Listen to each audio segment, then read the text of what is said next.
It would make sense that to get big muscles, we need to lift big weights, wouldn't it? But then why are there guys who can lift really big weights, but they're still small? That's because that the same workout program that trains you to lift big weights does not build big muscles. And what's worse is that doing the wrong type of workouts could be what's keeping you spinning your wheels and staying small. In this video, I'm gonna explain how lifting lighter weights could actually be the key to unlocking big gains. Hey, real quick, if you get value from this at any point, can you please hit the like button? Because my videos keep going to middle-aged soccer moms and not guys like you who want to build muscle. Thanks. I appreciate that. So the first thing we need to understand is the difference between strength and hypertrophy, or what we call building muscle. When we train for strength, meaning we're trying to lift big weights, what we're actually training is two things. Number one is actually our nervous system. What we're really training is our body's ability for our nerves to send a stronger signal that recruits more muscle fibers. Let's pretend that our muscles were kind of like a bunch of bananas. Now, each one of these bananas individually, if they were to contract, meaning get smaller,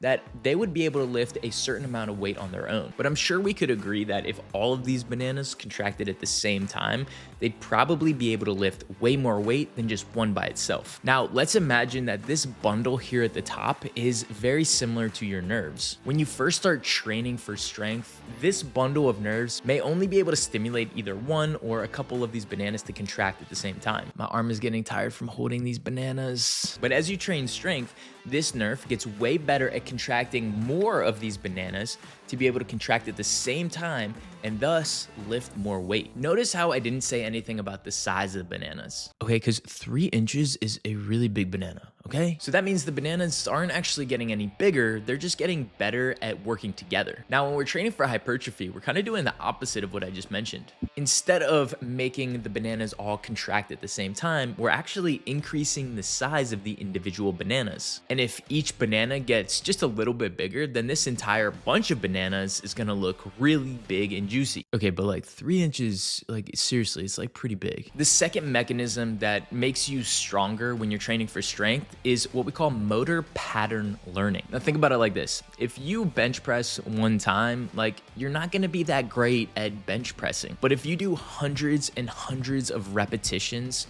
then you're gonna be really, really good at doing that movement. And that's one of the main mechanisms that makes you stronger over time. You're really good at doing that movement in the context of your specific body. Plus, at the same time, you're recruiting all these bananas to do that work. Then you get really strong. I do want to specify real quick that at some point, you can't necessarily disconnect strength training and muscle growth. Like most of the time, you're gonna get a little bit of both no matter what you're training for. Okay, so we understand how strength training and hypertrophy actually creates adaptations, but we also have to talk about how they fatigue your body differently. You've probably heard the saying that the only two things guaranteed in life are death and taxes. Now, we're not talking money here. We're talking about how training taxes your nervous system. Strength training primarily taxes what we call your central nervous system, which is really your brain and your brain stem. And that's because when you're doing these large compound movements like a bench press, a squat, a deadlift that use a ton of musculature all over your body, it's really taxing on the main system that is telling all of these pieces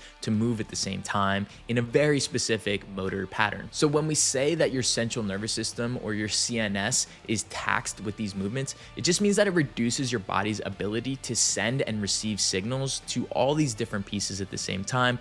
And that creates central nervous system fatigue. And this central nervous system fatigue feels a little bit different than what hypertrophy or muscle building training creates for your body, which is PNS or peripheral nervous system fatigue. Peripheral just means far from the center. The amount of taxation or fatigue that our body is getting is happening more in our extremities. For example, our arms, our legs, and this can also be things like your core, right? Like this is just really closer to the muscle themselves than necessarily your brain and brainstem and spinal cord. What's really getting fatigued in peripheral nervous system fatigue is what we call the neuromuscular junction, which is kind of like our banana example, where the nerve connects to the muscle. This junction essentially gets fatigued just from overexertion over time. Now, there's one other piece that really gets taxed during strength training that I want to point out because this is a huge difference, and that's your joints. When you're lifting really heavy weights, all the time, it's really taxing on your joints, and your joints are going to begin to hurt over time. In hypertrophy training, yes, you will get some joint pain, especially when you're really challenging yourself, but it's not going to be compared to the amount of joint pain that you're going to get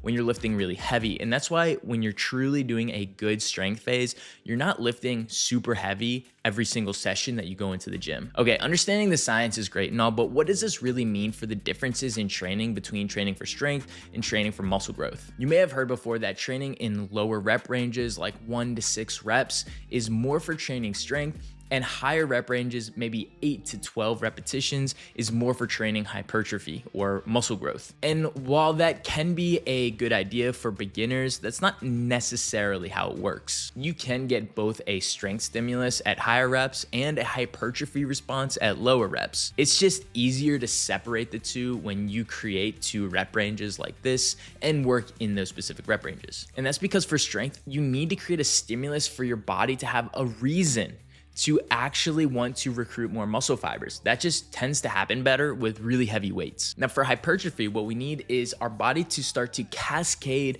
through using a lot of our musculature to stimulate it to want to grow. First, it starts using our type 2 muscle fibers, which are highly explosive and can create a lot of strength and power, but they're not very fatigue resistant.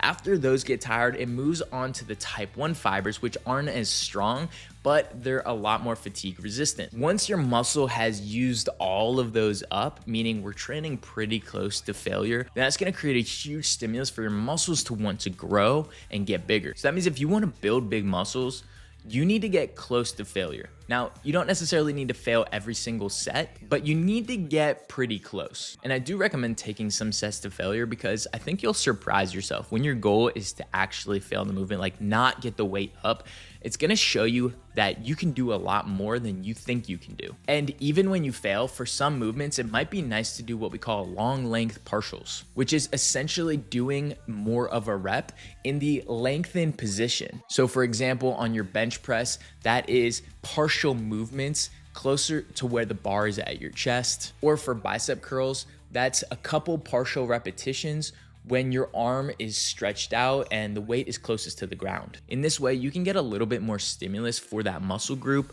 without having to do a full repetition. And this is where getting creative with your workouts with drop sets, or sometimes what we call running the rack, can be really helpful because that will help you get to a point beyond what you normally push, and that will thus stimulate more growth. 2 more things about training that I think are really important for muscle growth include, number 1, the frequency. How many times per week are you stimulating that muscle to grow? The research really says that you need to do at least 2 times per week. So if you're doing more of a bro split where you do like 1 muscle group per week, try to find another way like upper lower, or push pull legs, where you can do each workout 2 times so that you can stimulate each muscle growth more than 1 time per week. Or you can do something like I do, which is 4 full body workouts throughout the week, where I'm doing each muscle group pretty much once per day, but I'm just not annihilating it every day, so it's ready to go for the next day as well. And number 2 is feeling the burn in that muscle. When you're doing strength training, you're not necessarily trying to burn out your chest on bench press or your quads on squat or your hamstrings or lower back on deadlift. But when you're trying to grow those areas, such as in a muscle building workout, you really want to make sure that you feel it in that muscle. So if you're doing some kind of squats, lunge, or something to grow your quads, you want your quads to be burning, screaming. And when you do that, you can be confident that you are stimulating that muscle group to grow. And if you're not, then you need to find a different form or a different variation of that exercise that you feel it a lot more. In reality, I think it's actually important to incorporate some strength training and some hypertrophy training, or do what we call block training, a block of strength training followed by a block of hypertrophy training, because both types of training can help each other so that you're getting stronger, and that strength helps you build muscle, and building more muscle helps you get stronger, and that will really allow you to unlock your potential. And with dialed in training, you can really set yourself up for a lot of success.